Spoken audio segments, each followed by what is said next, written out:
Welcome back to the second session of Introduction to the 19th Century Novel, and we stopped last time on the slide Memorable Characters, Serialized Impacts. Let's go there. Characters like the artful Ledger, Fagin, and Bill Sykes weren't mere villains but complex products of social circumstances, promoting readers to consider environmental factors in criminality and moral development. Serialized Impacts. Published in monthly installments, the novel kept the social issues before the public eye, consistently building suspense while allowing readers time to reflect on moral and social questions between episodes. Dickens' legacy, his works contributed directly to social reforms, including improvements in education, sanitation, and treatment of the poor, demonstrating literature power to effect social change.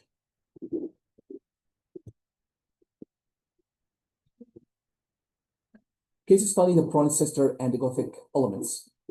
Charlotte Emily and Anne Bronte revolutionized Victorian fiction by combining Gothic elements with profound psychological insight and proto-feminist perspectives, writing from relative isolation in Yorkshire. These sisters created works of a startling originality that challenged contemporary literary and social conventions. Jane Eyre, Passion and Independence. Charlotte Bronte's masterpiece presents a heroine who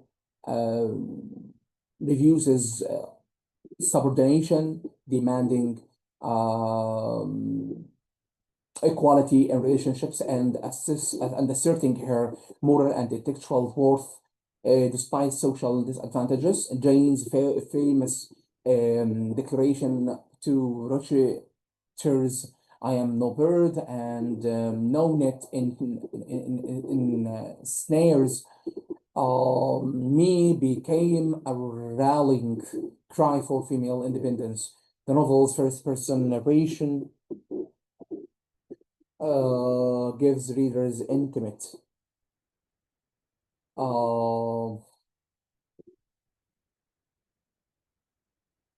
access to Jane's consciousness, creating psychological depth revolutionary for its time. Charlotte employed Gothic elements, the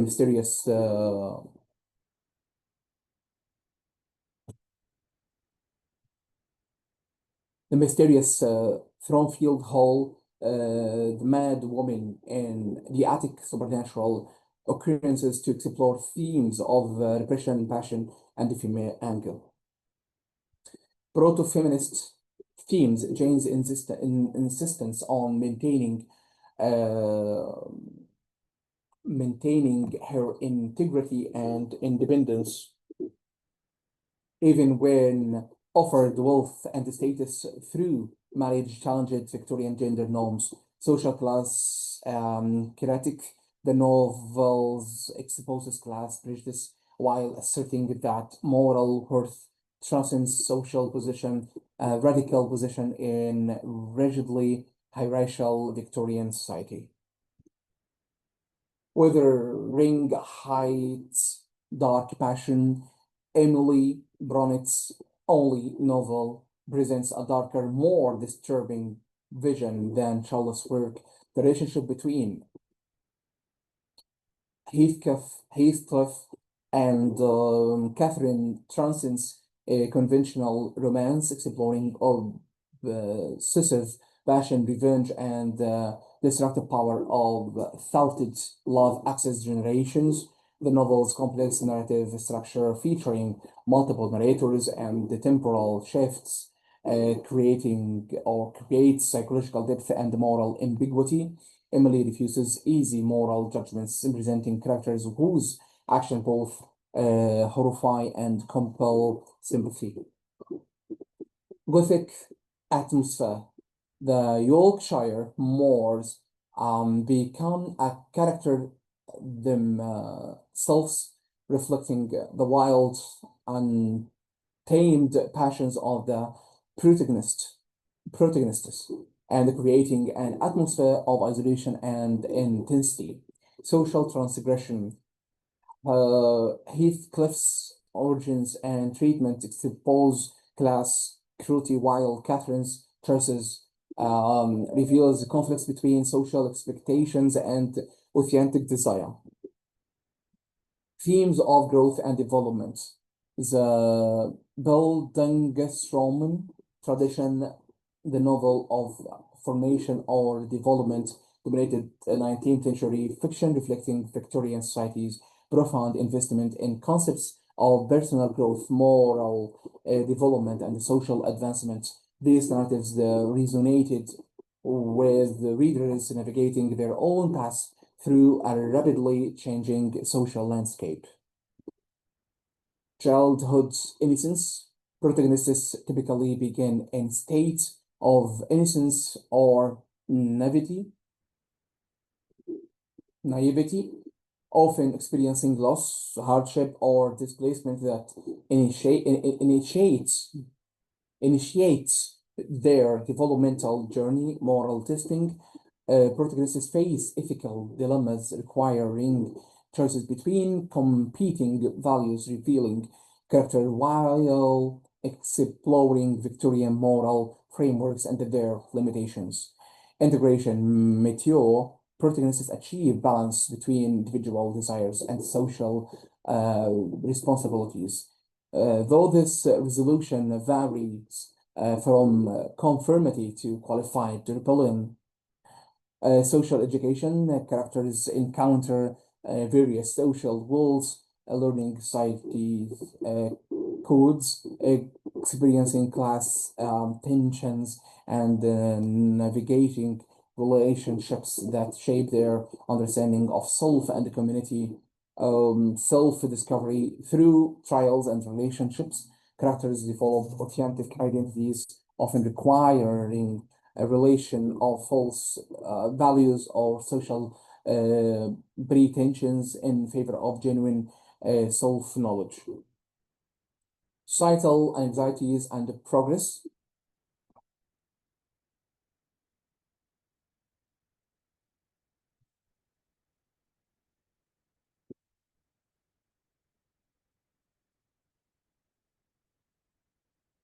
Building Roman narratives reflected Victorian anxieties about social mobility, moral education, and the relationship between individual development and the social progress.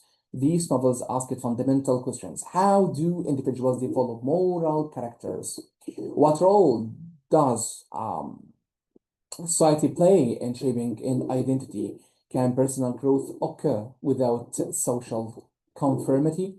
The genre's popularity stemmed partly from its reassuring structure, suggesting that life follows comprehensive patterns and that development leads toward integration and resolution. Yet the best example complicated this optimism, revealing how social constraints, gender expectations, and class barriers limited individual potential. Notable examples: David Copperfield, Dickens, Semi,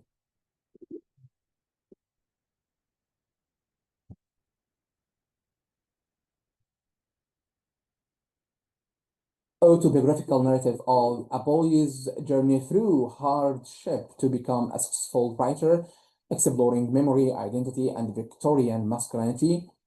Aurora's Lee, Barrett, Browning verse novel depicting a woman poet's development, challenging gender expectations while exploring the relationship between art and social engagement. The Mile on the Floss by Eliot, Maggie Tolver's intellectual and emotional development, constrained by provincial society and gender norms, ending tragically. Gender and society in 19th century novels. Victorian novels became crucial sites for exploring and contesting gender roles, offering nuanced examinations of women's experiences that often challenged prevailing social conventions, while Victorian ideology prescribed separate spheres, public life for men Domestic life for women. Novels revealed the inadequacy and justice of these constraints. The women question. Victorian society intensely debated women's proper role, education, and rights. Novels contributed to these divisions and discussions by depicting women's intellectual capabilities, emotional complexities, and frustrations with limited opportunities. Authors explored questions of female education, economic dependencies, and marriage as women's primary option for security and social opposition. Marriage and independence. Many novels critiqued marriage as economic transaction rather than partnership based on equality and mutual respect. Authors depicted the vulnerability of women lacking economic independence and the psychological causes of marriages based on social convention rather than genuine comparability. Some heroines, like Jane Eyre, insisted on equality within marriage, while others remained trapped by social and legal constraints. Education and intellectual life. Novels frequently featured intelligent heroines frustrated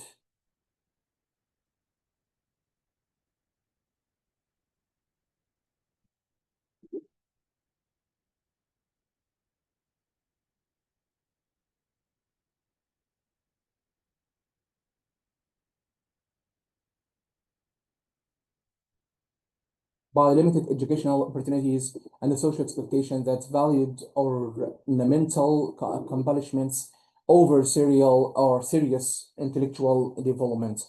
These narratives argued implicitly or explicitly for women's right to education and intellectual engagement, challenging assumptions about women's mental capacities. Key texts addressing women's experiences. The Tenant of Wildfell Hall and Pronet 1884 or 1848. Anne Pront's novel Darlingly addressed alcoholism, domestic abuse, and women's limited legal rights within the marriage. The protagonist, Helen Grams, leaves her abused husband and established economic independence through her art. Radical action given Victorian marriage laws and gave husbands control over wives, property, children, and legal identity. The novel's feminist argument extends beyond the individual story to critique social institutions that trap women in dangerous situations as realistic portrayal of marriage's potential horrors challenged romantic realizations while arguing for women's right to self-determination and legal protection. North and South, Elizabeth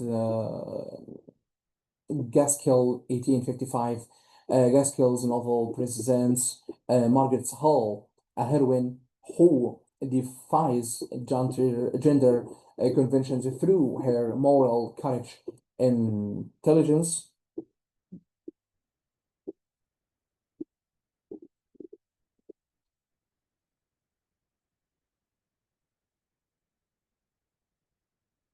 and active engagement with social issues. Margaret navigates industrial conflicts, challenges class prejudices, and ultimately achieves a marriage based on mutual respect and equality. The novel connects gender issues to broader questions of class uh, and industrialization, showing how women's limited roles waste human potential needed for addressing social problems. Margaret's development demonstrates women's capacity for moral leadership and social contribution beyond domestic spheres. Industrialization and the class conflict. The Industrial Revolution fundamentally transformed Britain's economic, social, and physical landscape. Nevertheless, respond to these changes by examining industrialization, human causes, depicting class tensions, and exploring how traditional social relationships fractured under new economic pressures. Industrial novels combined vivid description with social analysis, creating powerful arguments for reform. The industrial landscape. Victorian industrial cities presented novelists with unprecedented subject matter, massive factories, dense urban slums, environmental degradation, and the new forms of labor organization. Authors describe these environments with journalistic attention to detail, ensuring readers couldn't ignore industrial conditions realities. Rural to urban migration, mass migration from countryside to industrial cities, distributed traditional communities, and created urban population living in unprecedented proximity without traditional social bonds or support systems. Factory system, industrial labor replaced artisanal work, creating a new class of industrial workers subject to factory discipline, dangerous conditions, and economic insecurity while enriching factory owners. Class polarization, industrialization, intensified class divisions, creating stark contrasts between individual magnates, wealth, and workers' poverty, generating conflicts that threatened social stability.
Literary responses, key novels, Hard Times, Charles Dickens, 1854. Dickens' most direct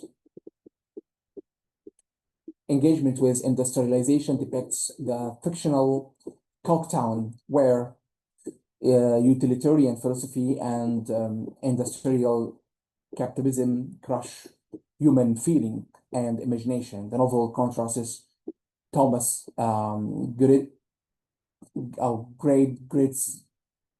grad Grant's fact-based education system and his friend Bounderby industrial empire with circus performers who respect imagination, emotion, and the human connection through characters like Stephen Blackball, an honest worker trapped by both employers and union organizers.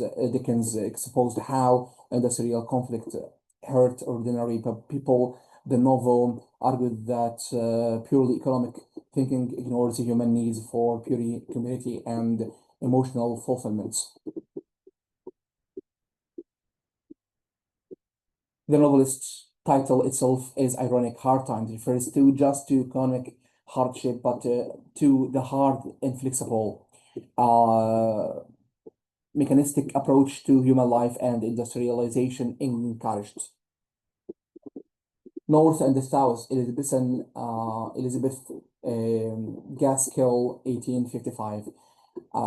Gaskell's novel offers a more balanced industrial portrayal than Dickens, acknowledging industrial capitalism complexity while critiquing its abuses. The romance between Margaret Hill, representing cultivated Southern values, and John Thornton, a Northern manufacturer, symbolizes potential reconciliation between different social perspectives. The novel depicts both workers' legitimate grievance and manufacturers' challenges, arguing for mutual understanding and Christian charity rather than class warfare. Gaskell chose industrial problems resulting from failures of communication and sympathy rather than inherent economic system flaws, though she doesn't ignore structural inequalities. What's sophisticated about Gaskell's approach is that she refuses easy villains or heroes. Thornton isn't simply a heartless capitalist. He struggles with genuine ethical dilemmas about his responsibilities to workers versus his business survival. Workers aren't simply victims. Some are thoughtful and principled. Others are angry and short-sighted. This complexity makes her social criticism more powerful because it feels true to lived experience. Social impact. Industrial novel influenced public opinion about factory conditions, contributing to legislative reforms regarding working hours, safety standards, and child labor.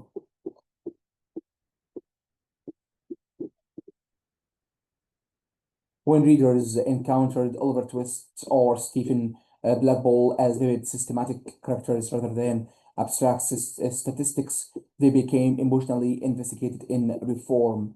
Charles Dickens, in particular, had enormous influence. His novels were read across class boundaries. Working class readers pooled money to buy installments. Middle class families read them aloud together. Even politicians and reformers read Dickens and cited his novel in parliamentary debates. This demonstrates literature's power and social force. Fiction could do what parliamentary law books and satirical reports couldn't: make people care about the human consequences of industrial capitalism. Narrative techniques and literary style. Victorian novelists developed sophisticated narrative techniques that enhanced psychological depth, created complex moral perspectives, and engaged readers through innovative structure approaches. Understanding these techniques enriches appreciation of novels' artistry and reveals how form shapes meaning.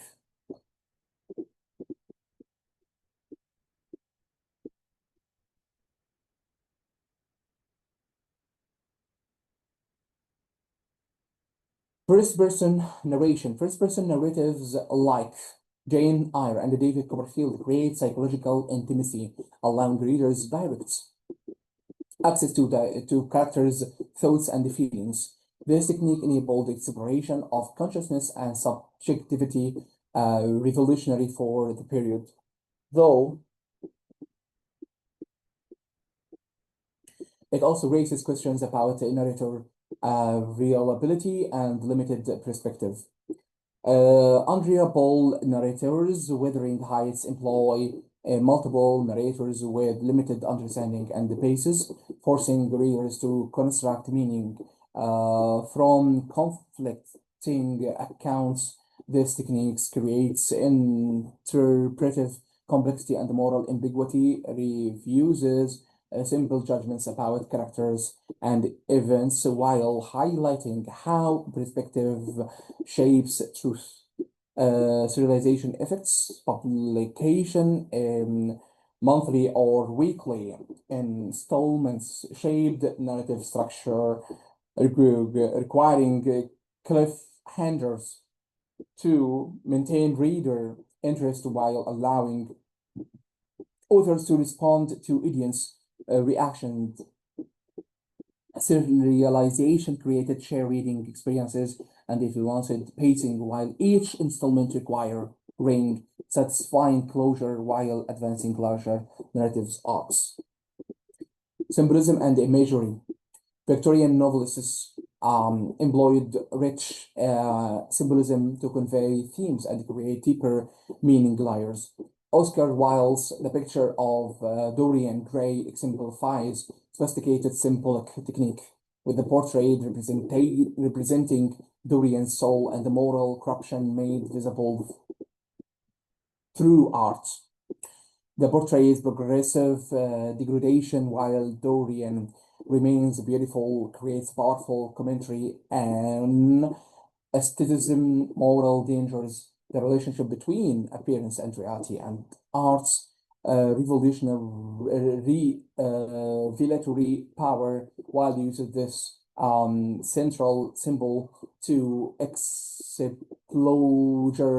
philosophical questions about beauty, morality, and authenticity that resonate throughout the novel. Other common Victorian symbols includes houses representing psychological states or social conditions, whether reflecting emotional atmospheres, and clothing indicating social position or moral character. Authors employed natural imagery, seasons, landscapes, animals to create emotional resonance and the thematic depth beyond the literal narrative events. Critical approaches to the 19th century novel. Analyzing Victorian novels require multiple critical lenses that eliminate different aspects of these complex works. Contemporary literary scholarship employs various methodological approaches, each revealing distinct dimensions of meaning and enriching our understanding of 19th century fiction's enduring relevance. Historical and cultural contextualization. This approach examines novels within their specific historical moments, considering how contemporary events, social conditions, and cultural debates shaped literary production and reception. Historical criticism eliminates illusions, assumptions, and controversies that might otherwise remain obscure to modern readers, revealing how novels participated in Victorian culture's conversations and conflicts. By understanding Victorian industrialization, political reforms, scientific developments, and imperial expansion, we recognize how novels engage their historical moments while transcending it. This approach prevents anachronistic interpretations while showing literature's dynamic relationship with its cultural context. Feminist readings.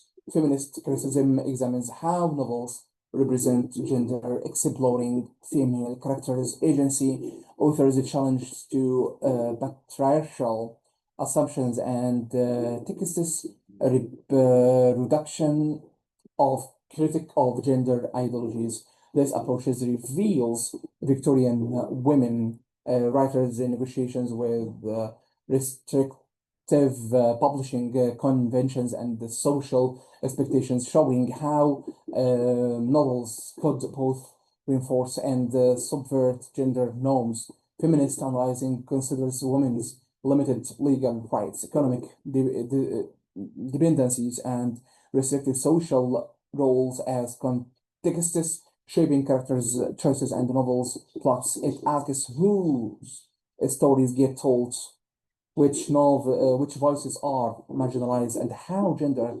intersects with class and other social categories. Post-colonial perspectives. Post-colonial criticism examines the Victorian novel's representation of empire, race, and cultural difference, revealing how even domestic fiction participated in imperial ideologies. This approach identifies Orientalist assumptions, examines colonial settings and characters, and considers how British nationality identity constructed itself against imagined colonial others. Post-colonial readings reveal silences and absences whose stories remain untold, whose labor supports characters' comfort, while analyzing how novels naturalized or questioned imperial power. This perspective shows Victorian literature's global dimensions and continuing relevance to understanding colonialism's legacies. Narrative theory and the close reading. Formalist approaches focus on narrative structure, point of view, temporal organization, and linguistic choices, revealing how novels create meaning through technique. Close reading attends carefully to language, imagery, syntax, and rhetoric, discovering patterns and uses that reward detailed attention. Narrative theory analyzes how stories are told, whose perspective dominates, how time is structured, which events receive emphasis, showing that form isn't neutral but shapes interpretation. This approach develops sophisticated analytical skills applicable to any literary text.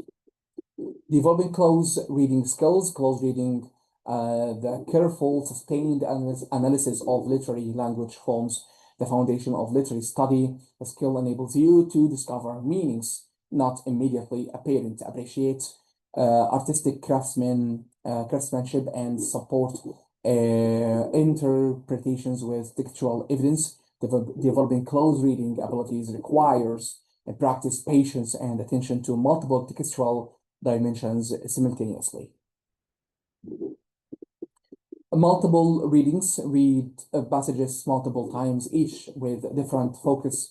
First reading captures the general sense. Subsequent readings notice specific elements like imagery, syntax, rhythm, or word choice.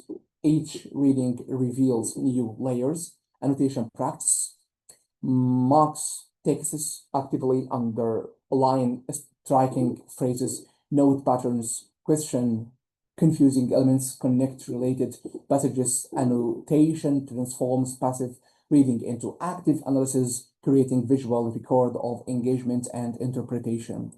Language analysis examine specific word choices, considering the notations, connotations, and alternative authors might have chosen notice sentence structure, simple or complex, short or long, and how these choices create rhythms and emphasis. Pattern recognition, identify recurring images, motifs, or themes across texts. Pattern reveal authors' preoccupations and create deeper meaning through repetition and variations. Consider what patterns emphasize or what their progression suggests. Contextual integration, connect textual analysis to broader contexts, biographical, historical, literary. Ask how specific passages relate to novels, larger themes, contemporary issues, or authors' other works. Close reading gains depth through contextual awareness.